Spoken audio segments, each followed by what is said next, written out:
Сәлематсыздар ма? Қайырлы таң оқушылар. Қазақ тілі сабағын бастаймыз. Оқушылар, оқулығымыздың 23-ші бетін ашып, дайындалайық.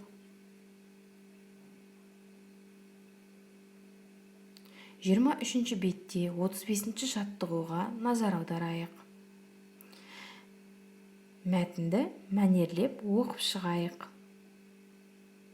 Бал арасы табиғатта өздігінен тіршілік етеді. Гүл шырынын сорып, бал жинайды.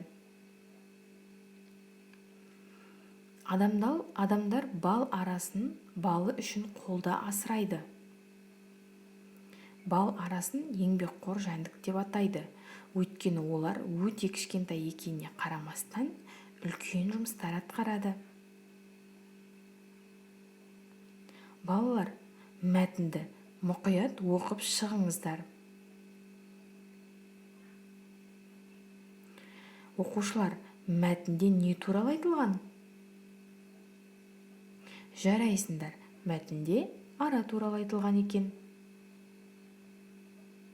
Сен мәтінге қандай ат қояр едің? Өте жақсы. Келесі, оқушылар, дәптерлерімізді ашамыз. Бүгінгі күннің жадын жазамыз. Бүгін қыркүйектің 15-і. Сынып жұмысы деп жаза қойыңдар. Кітабымызда 36-ші жаттығуға назар аударамыз. Оқушылар, сендерге ең алдымен 36-ші жаттығуды көшіріп жазып алыңдар деймін.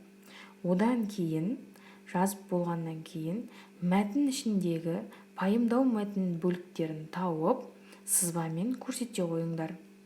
Пайымдау мәтіні дәлелдеуді көрсетеді және қорытындылайды. Бүгінгі сабаққа белсене қатысқан оқушыларға жарайсыңдар дегім келеді. Мен өздеріңнен кешке дейін кері байланыс күтемін. Қазақ тілі сабағы осымен аяқталды.